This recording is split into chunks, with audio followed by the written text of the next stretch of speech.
The Great Happiness. Buddham Saranam Gacchami. Ayasavamalam samudhitam taduthaya tameva khadati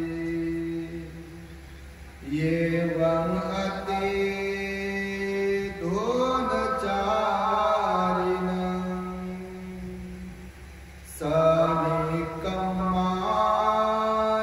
nayanti dukkati.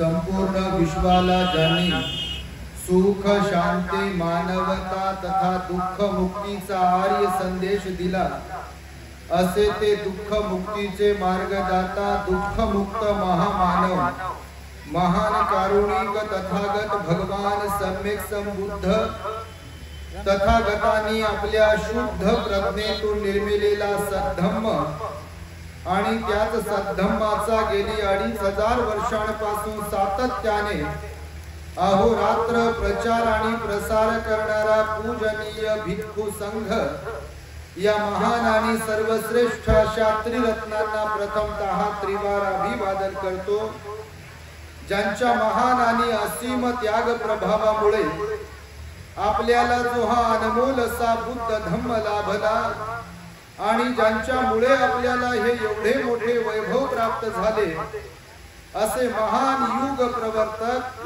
भारतीय राज्यघटनेचे शिल्पकार परमपूज्य Bodhisattva doctor Babasaheb Ambedkar या महामानवाच्या महान अशा धम्मक्रांतीमध्ये संपूर्ण जीवनाला समर्पित करून आज या महान मंगलमय दिनी भारतीय बौद्ध परिषद सर्कल कनेरी तालुका लाखनी जिल्हा भंडारा सम्यक बुद्ध विहार समता भूमी गुरठा तालुका लाखनी जिल्हा भंडारा आयोजित 51वे भव्य धम्म संमेलन आज 27 जानेवारी 2025 रोजी आपल्या या गावामध्ये संपन्न होत असताना या धम्म मंचावरती माझ्या समवेत उपस्थित असलेले प्युरिटी ऑफ माइंड या यूट्यूब चॅनलचे संचालक पूजनीय भिक्खू धम्मबोधीजी थेरो,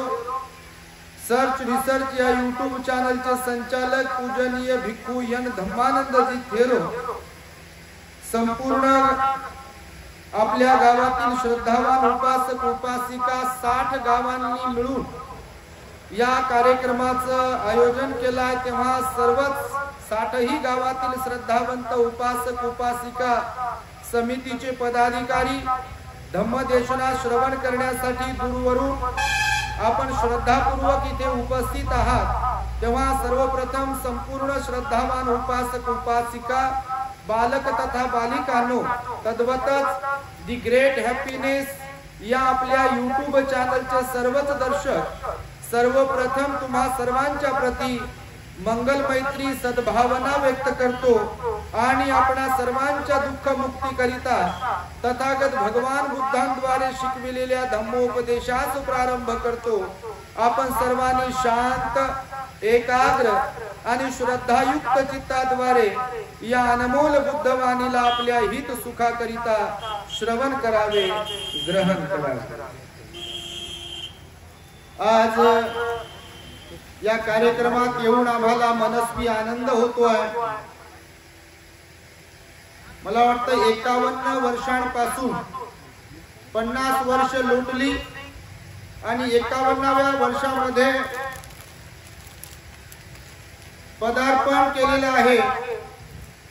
सातत्याने सलग 50 वर्ष आणि हे 51वे वर्ष समाजामध्ये परिवर्तन करण्यासाठी बुद्ध बाबासाहेबांचा विचार जनमानसांपर्यंत पेरण्यासाठी पोहोचविण्यासाठी ज्या समितीच्या वतीने आपण हे कार्य करताय आणि हे कार्य करण्यासाठी आपल्याला ज्यांनी ही भूमी उपलब्ध करून दिली असे दिवंगत शकुंतलाई अंबादासजी कान्हेकर आणि संपूर्ण 60 गावाची समिती आणि हा कार्यक्रम ज्यांच्यामुळे घडून येतो आहे, या कार्यक्रमाला यशस्वी करण्यासाठी ज्यांनी प्रयत्न केले आहे त्या सर्वांच्या सहकार्याचं, दानाचं आपण सर्वांनी साधुकाराने एकदा अनुमोदन करा।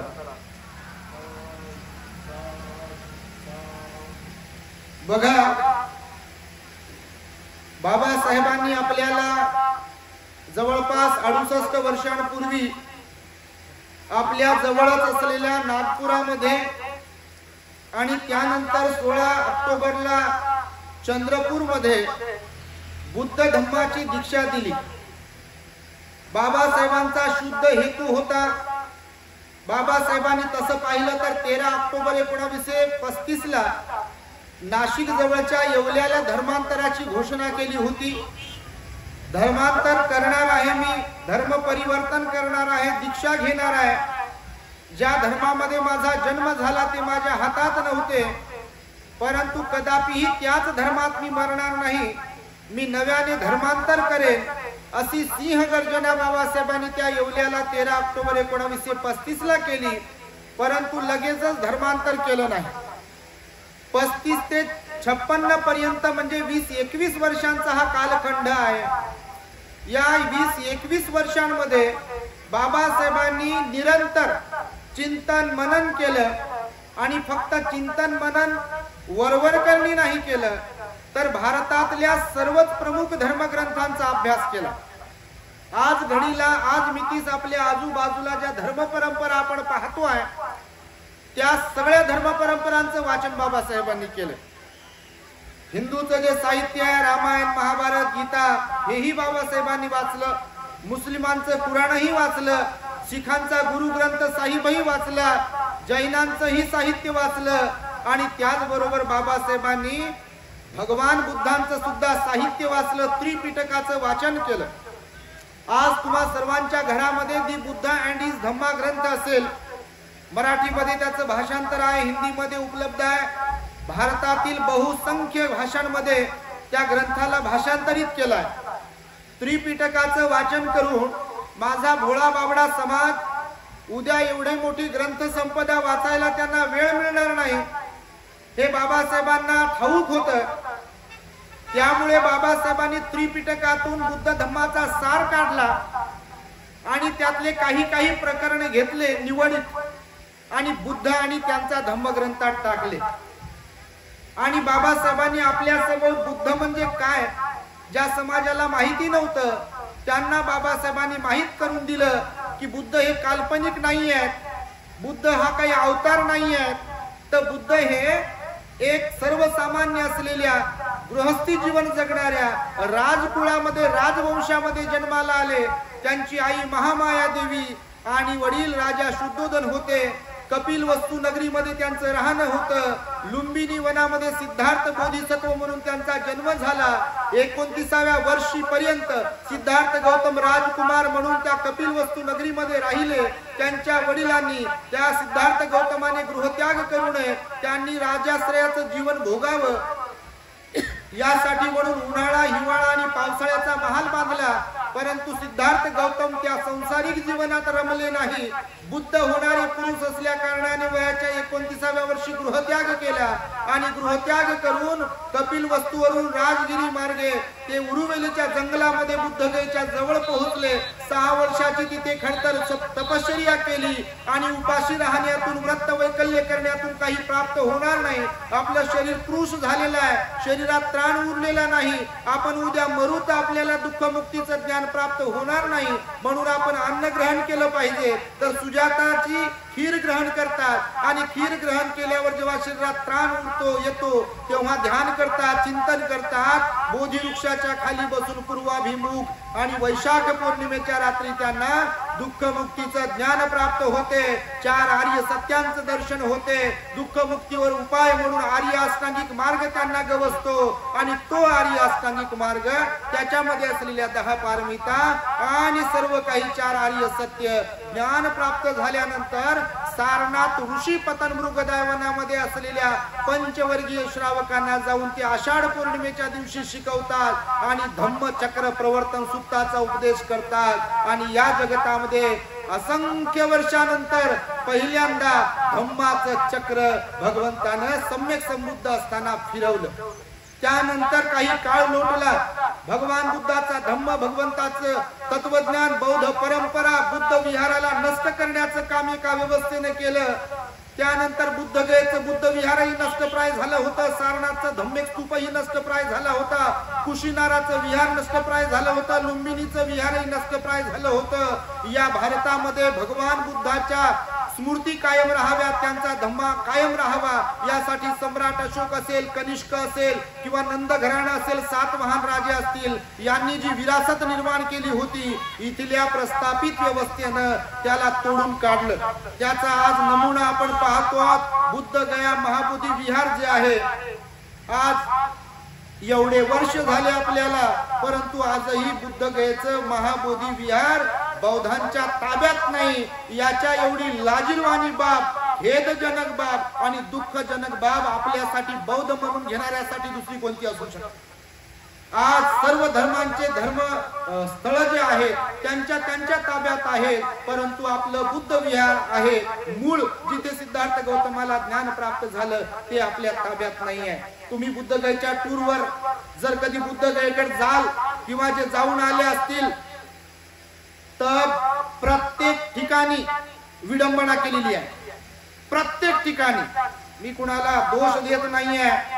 खरं तर वामन दादा म्हणाले, माझ्या तला भीम मीच केला उना. दोष देऊ कुणा?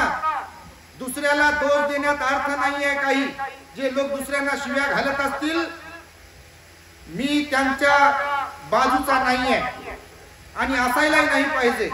कारण बाबासाहेबांनी आपल्याला बुद्धाचा धम्म दिला. बाबासाहेबांनी आपल्याला 22 प्रतिज्ञा दिल्या. बाबासाहेबांना अभिप्रेत होता आपल्या लोकांनी पंचशील किमान पाळावं. बाबासाहेबांना अभिप्रेत होता आपल्या लोकांनी 10 पारमिता पाळाव्यात. बाबासाहेबांना अभिप्रेत होता आपल्या लोकांनी आर्य अष्टांगिक मार्ग पाळावा. बाबासाहेबांना अभिप्रेत होतं किमान रविवारी आपण बुद्ध विहारात जावं. या प्रश्नांचं उत्तर आपण स्वतःला जर विचारलं तर मी तर म्हणतो, भिक्खू संघ असेल, भिक्खुणी संघ असेल, उपासक असतील, उपासिका असतील, कोणतेही संघटना असतील, 99.99% आपण कमी पडतो. दुसऱ्याला दोष देण्यात काय अर्थ आहे? आपलं घराचं आपण रक्षण करू शकत नसेल तर दुसऱ्याला शिव्या घालण्यात अर्थ तरी काय उरतो? पण बाबासाहेबांनी दिले भरभरून. कालचे कंगाल असलेले लोक आज मालामाल झाले. माडी आली, गाडी आली, सर्व काही दागदागिने आले, परंतु बाबासाहेबांचं काम करायला प्रत्येकाला मात्र काही इच्छा होत नाही. स्वार्थ आणि अहंकाराने समाज पछाडलेला आहे आपला. म्हणून पोट ज्यांचं भरलं, बस ते बाल्याची माय, 10 बाय 10ची खोली आणि समाज गेला म्हणते चुली. तुम्ही नसाल बापा तसे, तुमचं तर अभिनंदनच करतो. पण बरेच लोक असेच आहेत, ज्या बाबासाहेबांनी दारूला कधी स्पर्श केला नाही, ज्या बाबासाहेबांनी जीवनामध्ये हयातीमध्ये कधी व्यसन केले नाही, बौद्ध नसतानाही धर्मांतराच्या अगोदर पंचशील पाळणारे बाबासाहेब होते. धम्मदीक्षेच्या दिवशी उपोषण पाळलं बाबासाहेबांनी नागपुरात. तुम्ही जर धर्मांतराचा इतिहास वाचला तर त्याच बाबासाहेबांचे लेकर, त्याच बाबासाहेबांचे अनुयायी 14 एप्रिल साजरी करत असताना जयंतीच्या दिवशी दारू पित असतील आणि त्या बाबासाहेबांच्या गाण्यावर नाचत असतील तर दुसऱ्याला दोष देण्यात काय अर्थ? सांगा. ज्या बाबासाहेबांनी किचड मधून वरती काढलं, कमळासारखं फुलवलं, सोन्याचे दिवस दिले, मतदानाचा अधिकार दिला, त्या बाबासाहेबांनी दिलेल्या मतदानाचा अधिकार 364 दिवस काय 4 वर्ष 5 वर्षाच्या जवळपास बाबासाहेबांच्या इथून बेबी पासून जय भीम म्हणायचं. बाबासाहेबांनी दिलेल्या स्कीम उचलायच्या, स्कॉलरशिप खायची, घरकुल योजना खायची, कोणत्या स्कीमा रिझर्वेशन आरक्षणच्या माध्यमातून घ्यायच्या.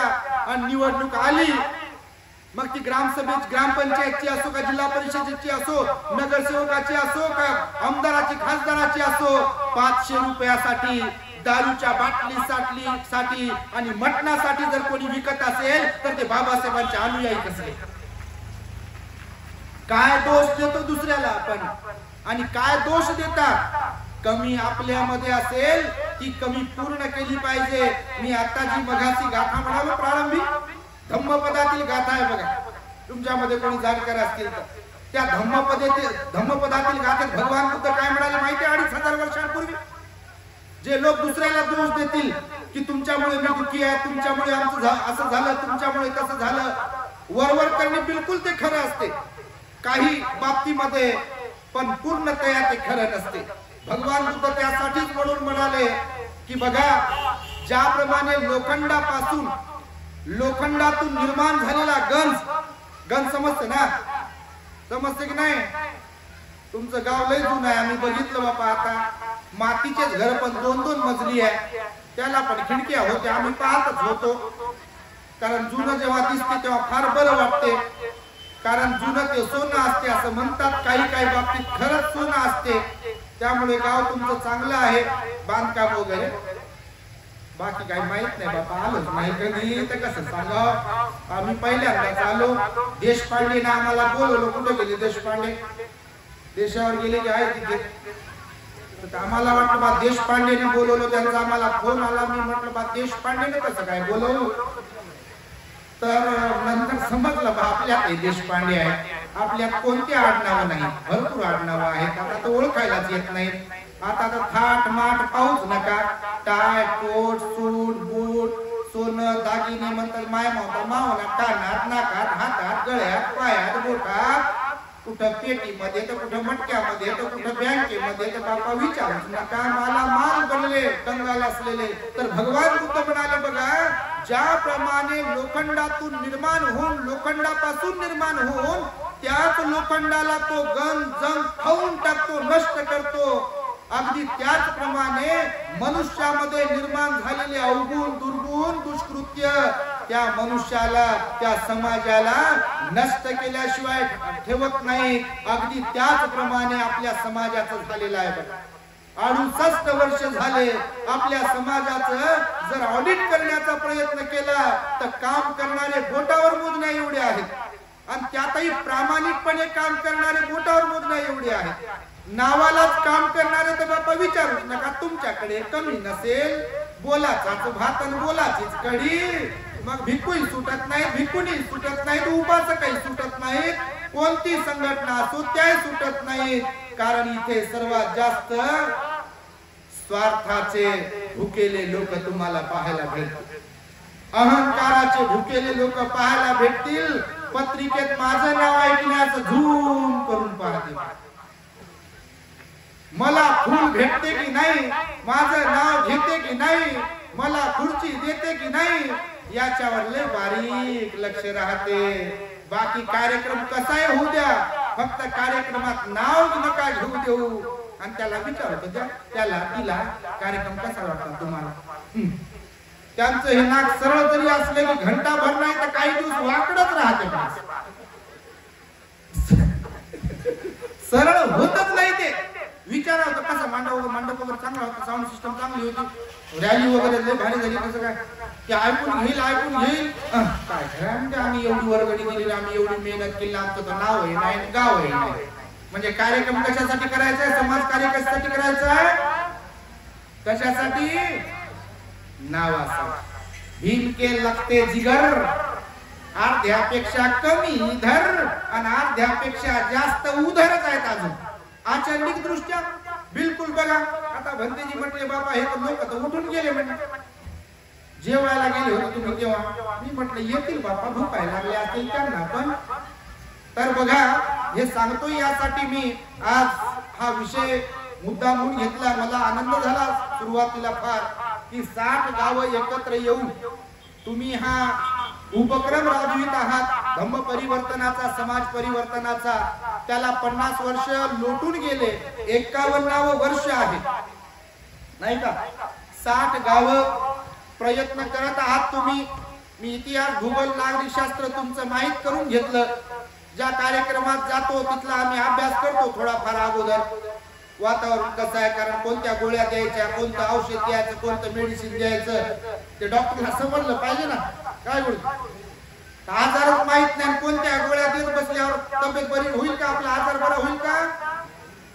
आपलं पोट दुखतंय आणि डोकं दुखायची जर गोळी दिली डॉक्टरनं, पोट थांबेल काय? थांबेल काय? कॅन्सर झालाय आणि मलेरियाचं औषध दिलं, उपयोग होईल का काही? म्हणून थोडाफार आम्ही अभ्यास करतो त्या कार्यक्रमाच्या तिकडच्या माहोलचा, तर आम्ही अभ्यास केला, दोष देत नाही तुम्हाला. तर या वातावरणाला धरून थोडस तुम्हाला सांगतो मी की बघा, बौद्ध संघटनाच्या संदर्भात आज जर आपण विचार केला तर फार एकदम निराशाजनक परिस्थिती आहे. कोणी वाईट वाटून घेण्याचा विषय नाही आहे, पण बाबासाहेबांच्या खरंच खूप अपेक्षा होत्या आपल्याकडे आणि आहेत. मी मलाही सोडत नाहीये त्या बाबतीमध्ये, बिलकुल. भिक्खू संघ ही जबाबदार आहे, उपासक ही जबाबदार आहे. धम्मरथाची किती चाका आहेत? किती चाका आहेत?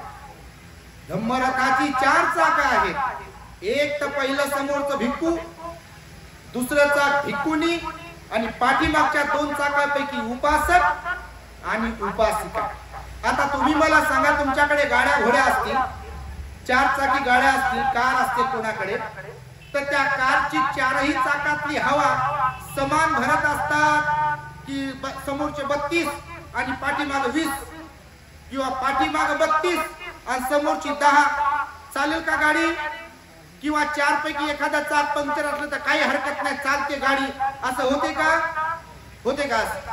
होत नाही. किंवा 4ही चाकापैकी एक समोरचं चाक कारचं उजवीकडचं, डावीकडचं चाक ट्रॅक्टरचं, पाठीमागचं एक चाक रिक्षाचं आणि त्याच्यानंतर बुलडोजरचं. चालेल का ती गाडी बरोबर? चालेल का? भूक लागली का? Very good. जागा असावं, हे भीमाचं पिल्लू जागा असावं, भाकरी खात जिंदग्या गेल्या आपल्या, पंक्ती उठवता उठवता खाण्यासाठी जगायचं, जगण्यासाठी खायचं, खाता खाता बटन दबलं की मरायचं. कहां गए तो पता नहीं, क्या लाया ये भी पता नहीं, खाने के लिए जीना है, ऐसा जीना कुछ काम का नहीं. खाण्यासाठी जगायचं नाही आहे. एक काळ होता खायला भेटत नव्हतं. आज मात्र पंचपक्वान्नाचं जेवण रोज आपणच करून खाऊ शकतो. तूप रोटीचं जेवण आपल्याच घरात आपण करून खाऊ शकतो. बाबासाहेबांनी आपल्याला सर्व काही दिलंय. म्हणून जेव्हा धार्मिक कार्यक्रमात जाता का नाही, तिथं भाकरीवर लक्ष नका देत राहा.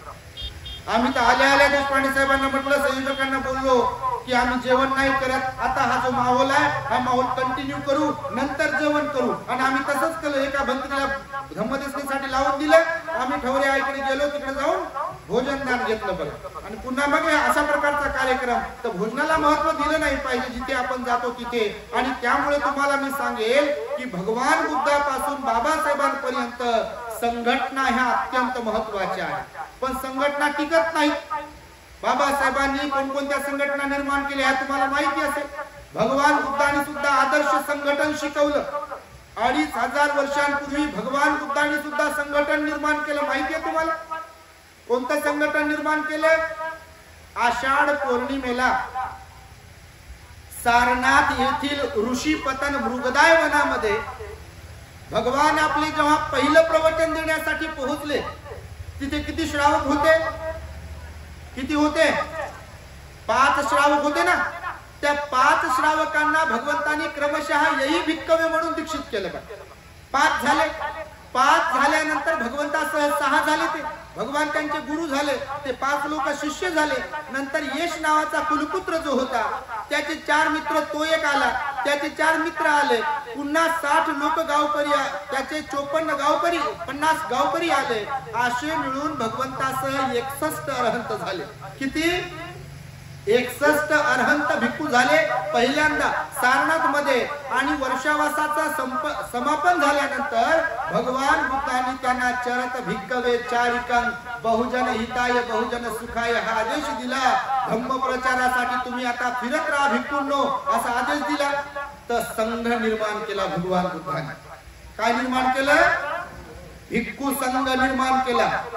सुपटिपन्नो भगवतो सावक संघो, उजुपटिपन्नो भगवतो सावक संघो, न्यायपटिपन्नो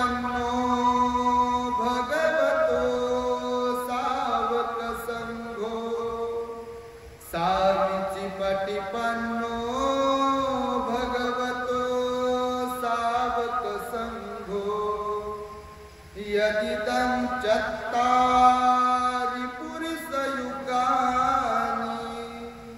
अट्ठपुरीसपूगला ये स भगवतो सावक संघो आहुनेयो पाहुनेयो दक्षिणेयो अंजलि करनियो अनुत्तरं पुण्यं खेतं लोकसाती। हा संघ जो आहे, संघ गुण आहे त्यामध्ये भिक्खू संघाला उद्देशून भगवंताने सांगितलेले हा संघ भिक्खू संघ जो आहे तो कोणी निर्माण केला? भगवान बुद्धाने निर्माण केला। आदर्श समाजाची निर्मिती करण्यासाठी बाबासाहेब म्हणाले भगवान बुद्धाने भिक्खू संघाची निर्मिती केली। त्यांचे नियम, त्यांचं अनुशासन, आचारसंहिता म्हणजे काय तर विनय पिटक भगवंताने दिलं त्यांना। त्यांचे विनय जे आहेत, त्यांचं वागणं कसं असावं, बोलणं कसं असावं, आचरण कसं असावं, स्वभाव कसा असावा, यासाठी भगवान बुद्धांनी त्यांना आचारसंहिता दिली संघाला विनय पिटकाच्या द्वारे। हे एक आदर्श संघटन होतं भगवंताच्या काळात। आजही जगभरामध्ये तुम्ही जर पाहाल, तुम्ही जर थायलंडला जाल, श्रीलंकेला जाल, ब्रह्मदेशाला जाल तर भिक्खू संघाचं संघटन आहे। भारताची बाब मात्र फार वाईट आहे, तुमच्या माहितीसाठी सांगा। कोणाला एकाला नाव ठेवत नाही आपण, त्याच्यात मीही सुटलेलो नाहीये, पण भिक्खू संघ सुद्धा एकत्र नाहीये, आहे काय? नाहीये। प्रत्येक ठिकाणी भिक्खू संघाच्या उपदेश देण्याची पद्धत वेगळी, वंदना म्हणण्याची पद्धत वेगळी, सुत्त म्हणण्याची पद्धत वेगळी, किंवा अजून काय काय सगळ्या गोष्टी वेगवेगळ्या आहेत बघा। आता तुम्हाला सांगतो, वंदन करताना उपासकांच्या संदर्भात जरी तुम्ही पाहिलं तर वंदन कोणी अगोदर करते, कोणी नंतर करते, कोणी गुडघ्यावर बसते, कोणी बसत नाही, कोणी वंदन करताना इकडं पाहते, तिकडं पाहते, कोणाला वाटते कपडे मळतात की काय आपले, म्हणजे विचारूच नका बघा। म्हणजे वंदन करण्यातही एक वाक्यता नाहीये, आहे काय? नाहीये बघा। तुम्ही जर थायलंड मध्ये, आता आम्ही जाऊन आलो, बघितलं ऍट अ टाइम 10 लाख लोक बसतील। किती? 10 लाख लोक बसतील एकत्र मेडिटेशनला। एवढं धम्मकाया विहार बनवलेला आहे बघा लोकवर्गणीतून लोकदानात। किती? आपल्याकडे तर छोटस विहार असते आणि त्याही विहारामध्ये म्हणावं तशी सुविधा व्यवस्था नसते। आमच्या शीतलताई समोर बसलेल्या आहे बघा रोडगे, त्यांचं एक संघटन आहे नागपूरमध्ये, त्या इकडे पण लाखांदूरला वगैरे पण काम करतात। लोकांना, महिलांना एकत्र जमून बुद्ध विहारात जाण्याचं त्यांचं एक मोहीम आहे बघा। खरं तर अशा लोकांसाठी सगळ्या ठिकाणी असे जे काही उपासक उपासिका असतील, एकदा त्यांच्यासाठी टाळ्या वाजवल्या पाहिजे तुम्ही।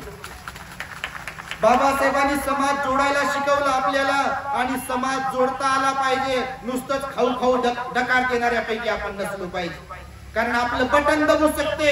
म्हणून आपलीच माळी बनावी, आपले लेकरं चांगले घडावे, झालं बटन दबूयार, बाकी काय राहील मग आपलं? म्हणून मी नेहमी प्रवचन देताना असताना एक शायरी म्हणत असतो, मला धरून, कर सको तो अपनी वाणी में कुछ असर पैदा करो, रुख हवाओं का बदल दे वो हुनर पैदा करो, और तुम्हें सम्मान से जीना है अगर इस देश में तो हर घर में आंबेडकर पैदा करो, एक आंबेडकर पैदा करो। कारण आंबेडकर दुसऱ्याच्या घरात जन्माला यावा अशी अपेक्षा करणं हे अत्यंत चुकीचं आहे बघा। बाबासाहेब जन्माला आले पाहिजे म्हणते, पण दुसऱ्याच्या घरात, नाही का? विहार बांधलं पाहिजे म्हणते, पण दुसऱ्याला वर्गणी देऊन, भंतेजी वाढले पाहिजे म्हणते, पण दुसऱ्या मायबापांना दान दिलं पाहिजे, भंतेजीने काम करावं म्हणते, पण मी काही काम नाही करावं म्हणते। म्हणजे नाव करणाऱ्याला नाव ठेवते, आणि त्यामुळे काम करणं जरुरी आहे। बाबासाहेबांना, भगवान बुद्धाने समाज जोडून सांगितलं। आता भंतेजीने तुम्हाला प्रवचन दिलं बघा, वज्जी लोकांचा उपदेश भगवान बुद्धाने वज्जी लोकांना उपदेश केला। आपल्या वैशाली नगरीमध्ये ते वज्जी लोक राहत होते, आणि उपासकांचं आदर्श संघटन कशाला म्हणतात, उपासकांचं आदर्श संघटन कशाला म्हणतात, खरं तर त्या वज्जी लोकांकडून शिकलं पाहिजे।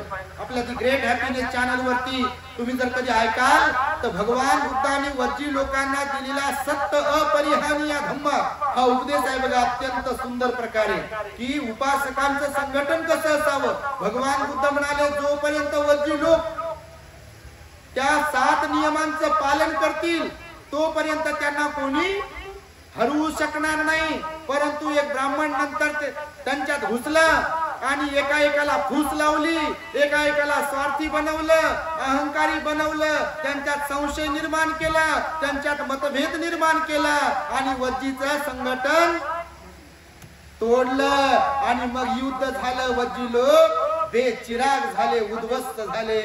आजही या देशात आंबेडकरी समूहाला, बौद्ध लोकांना, भिक्खू संघाला, उपासक उपासिकांना तोडण्यासाठी लोक तयार आहेत. म्हणून मी तेव्हा मंदादाचा तुम्हाला संदर्भ दिला.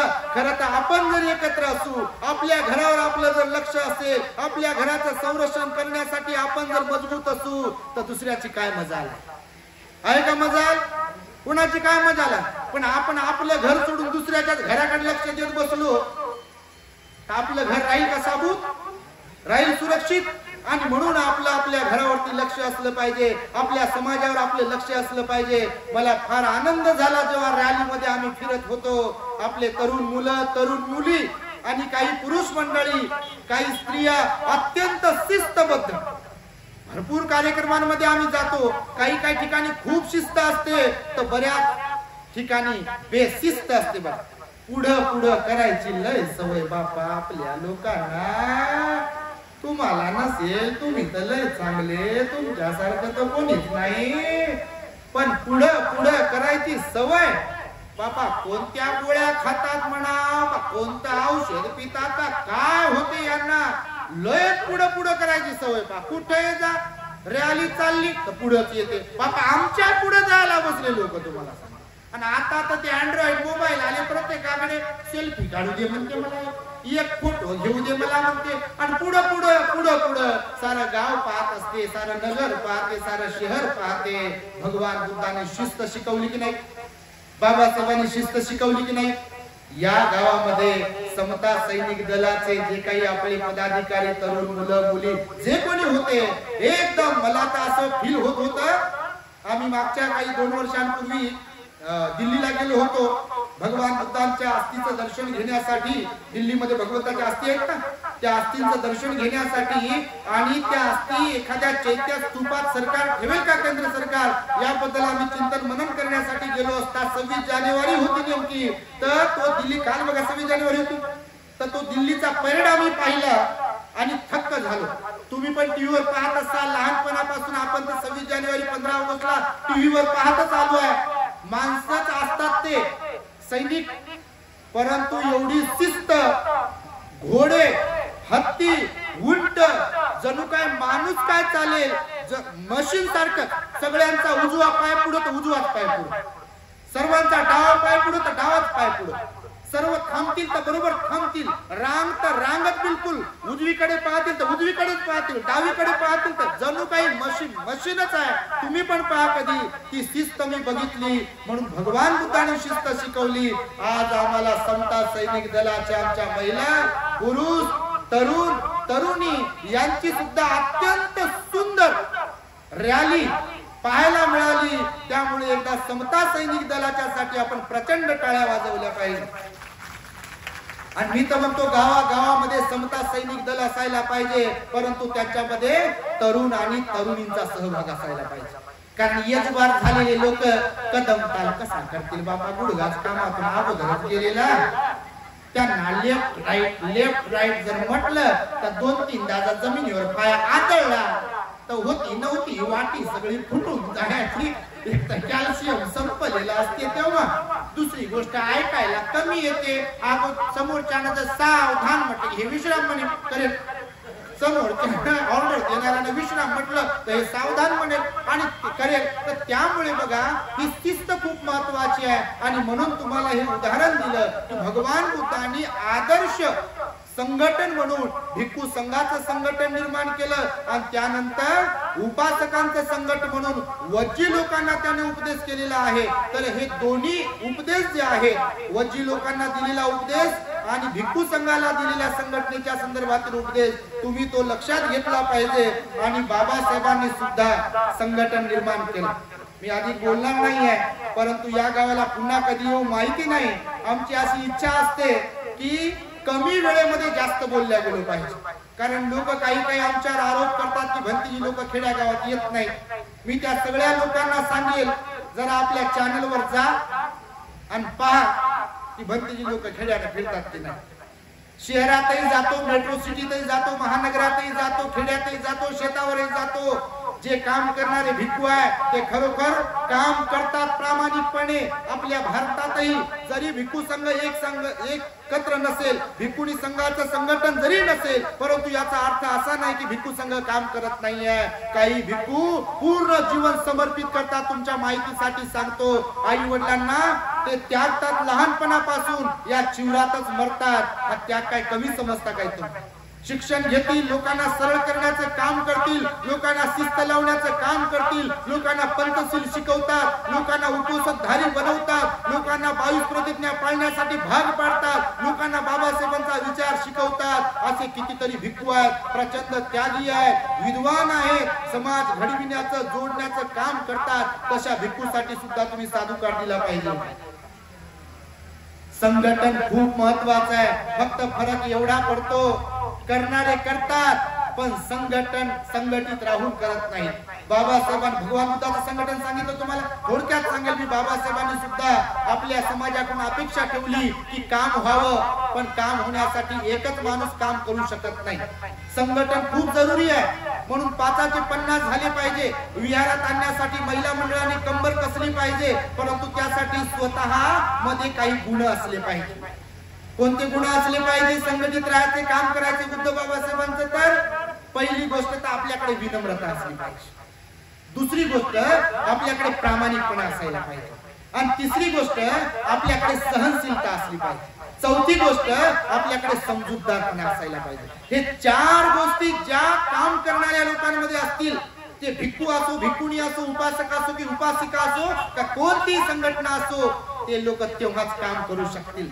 पण याच्या उलट काम करणाऱ्यांमध्ये जर स्वार्थ, अहंकार, अप्रामाणिकपणा निर्माण झाला की मग ते भिक्खू असो का उपासक असो का संघटना असो, ते संपल्याशिवाय राहत नाही. बिलकुल ही सत्यता आहे आणि आपल्या समाजाची तर वास्तविकता आहे, वस्तुस्थिती आहे. कारण बाबासाहेबांनी सुद्धा समाजाला एकत्र आणण्यासाठी, धम्माचं कार्य करण्यासाठी नागपुरात बौद्ध जन पंचायत समिती होती तेव्हा बाबासाहेबांनी निर्माण केली. त्यानंतर भारतीय बौद्ध महासभा, दी बुद्धिस्ट सोसायटी ऑफ इंडिया, या 2 संघटना स्थापन केल्या बघा धार्मिक काम करण्यासाठी. त्या दोन्ही आजही जिवंत आहेत. भारतीय बौद्ध महासभा सुद्धा जिवंत आहे, कार्यरत आहे. आणि बौद्ध जन पंचायत समिती देखील आज कार्यरत आहे, काम करते. हे धार्मिक संघटन करण्यासाठी केलं. दुसरं संघटन बाबासाहेबांनी जे केलं ते राजकीय संघटन बांधण्यासाठी RPI, Republican party of India नावाचा पक्ष बाबासाहेबांनी स्थापन केला. तुम्हा सर्वांना ठाऊक असेल, आज जरी त्याचे 3-13 वाजलेले असतील, पण तो पक्ष बाबासाहेबांनी राजकीय संघटन निर्माण करण्यासाठी तयार केला. आणि दुसरं म्हणजे आता मी पाहिलं, तुम्ही समता सैनिक दलाच्या वतीने जे रॅली काढली, बाबासाहेबांचं इकडे जे धर्मांतर झालं ना नागपुरामध्ये, त्या संपूर्ण सोहळ्याला, त्या कार्यक्रमाला संरक्षण देण्याचं काम कोणी केलं? समता सैनिक दल. हे बाबासाहेब फाउंडर आहेत त्याचे. समता सैनिक दलाने त्या धम्मदीक्षेच्या कार्यक्रमाचं संरक्षण केलं. पण खेदजनक बाब अशी आहे की आज वाईट, मी कोणावर टीका करत नाही, मी भिक्खू संघाबद्दलही बोलतो आहे. बाबासाहेबांनी निर्माण केलेली भारतीय बौद्ध महासभा, बाबासाहेबांनी निर्माण केलेलं बौद्ध जन पंचायत समिती, बाबासाहेबांनी निर्माण केलेलं समता सैनिक दल आणि बाबासाहेबांनी निर्माण केलेलं RPI पक्ष आज आहे का? बाबासाहेबांना अभिप्रेत असलेला आहे का? तो नाही आहे. का? तर पद, मी अध्यक्ष की तू अध्यक्ष, मी मोठा की तू मोठा, मी विद्वान की तू विद्वान, याच्यामध्ये सगळं काही गुंतलेलं आहे, गुरफटलेलं आहे बघा.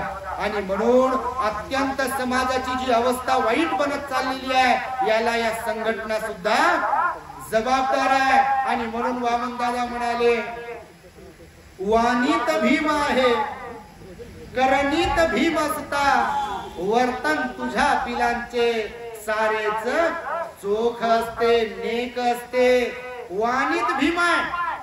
जयंती आली की बाबा पांढरे कपडे काय ते काय लावलं खुशाला तुम्ही लावा म्हणजे आम्हाला त्याला काय म्हणतात हा ब्याच काय पंचरंगी पट्ट्या काय निळ्या पट्ट्या काय अजून निळी निळी डोक्यात निळी तोंडात निळी कुठं कुठं निळी रस्त्यानं निळी आणि त्याच्या पोटात काळी आणि नाचते गाण्यावर तुझ्या रक्तामधला भीमराव पाहिजे म्हणते.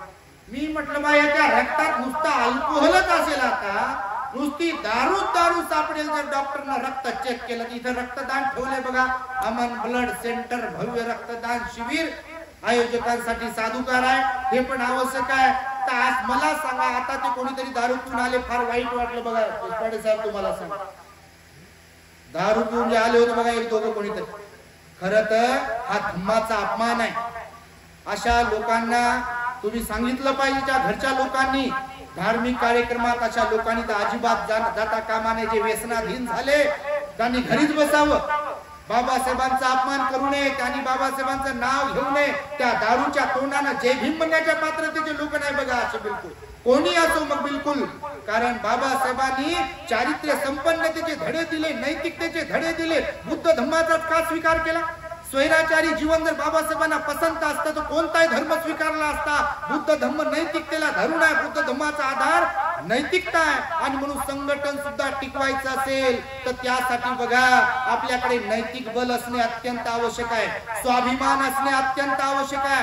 सहनशीलता असणे अत्यंत आवश्यक आहे. निस्वार्थपणा असणे अत्यंत आवश्यक आहे. पण तेच नाही आहे. फक्त बॅनरबाजी नाव गाव पद अध्यक्ष ह्या गोष्टी पुढे येतात सगळ्या क्षेत्रामध्ये धार्मिक सामाजिक शैक्षणिक सांस्कृतिक राजकीय. आणि त्यामुळे बाबासाहेबांच्या चळवळीच्या आज 3, 13 आणि 12 वाजलेले आहे. आणि म्हणून तुम्हाला सुरुवातीला आपण म्हणालो की कुंपणच शेत खात आहे.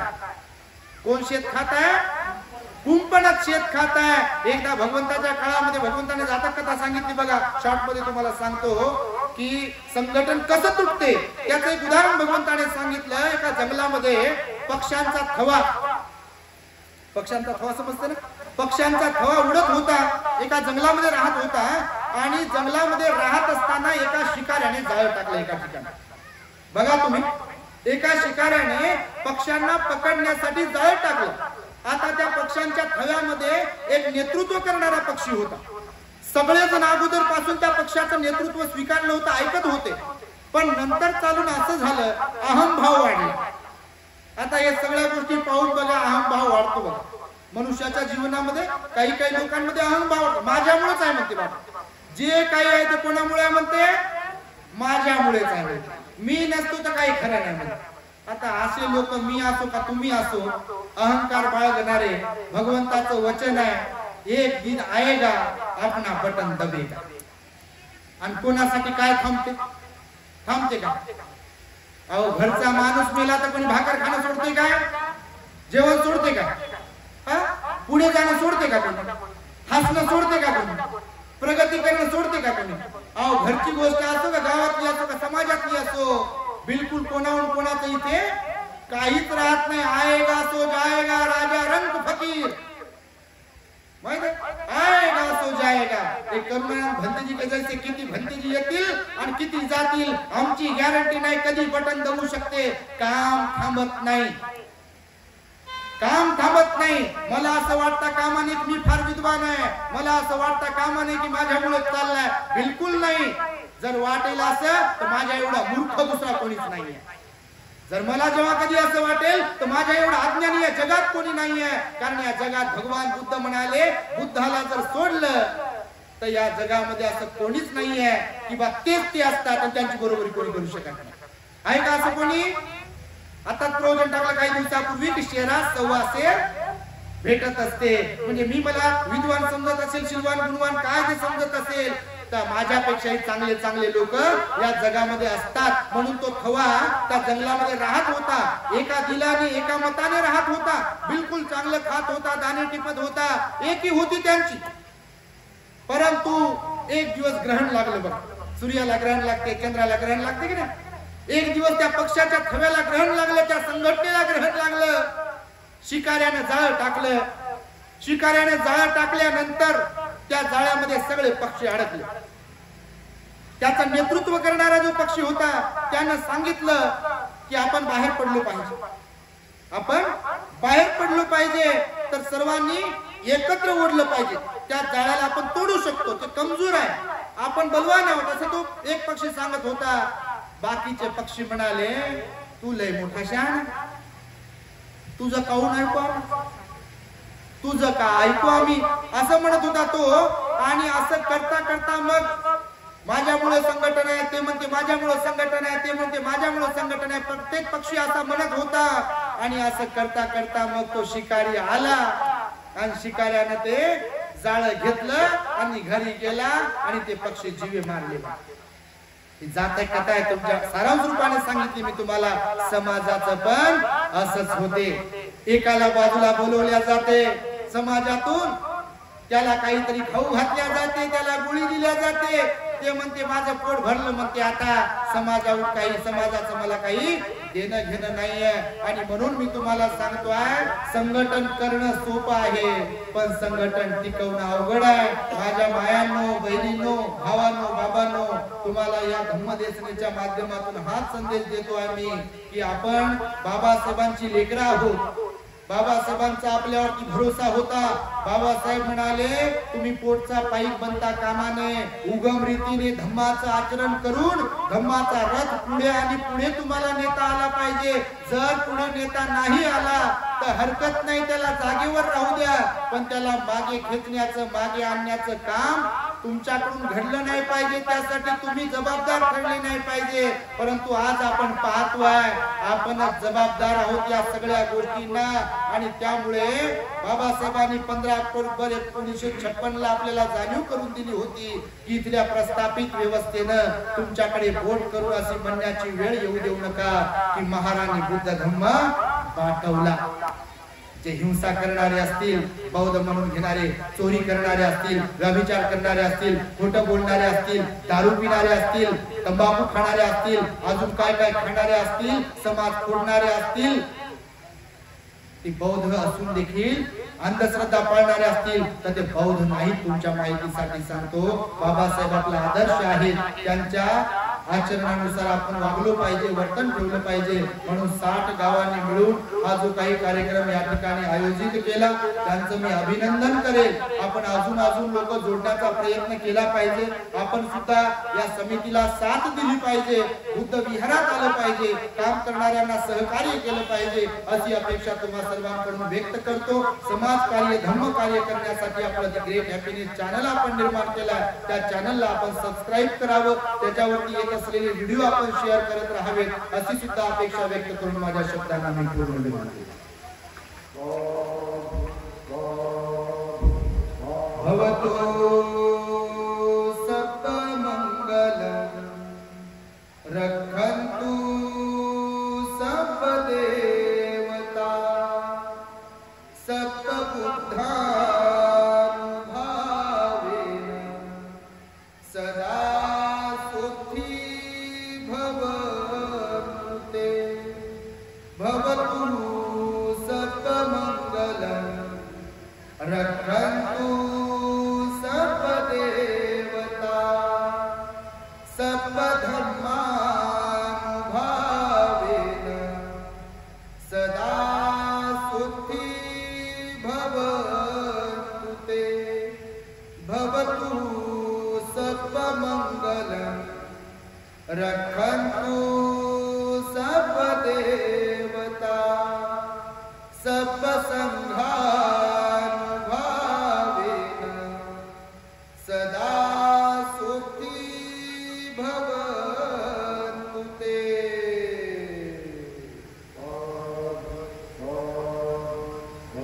बुद्धं नमामि, धम्मं नमामि, संघं नमामि. The Great Happiness. बुद्धं शरणं गच्छामि.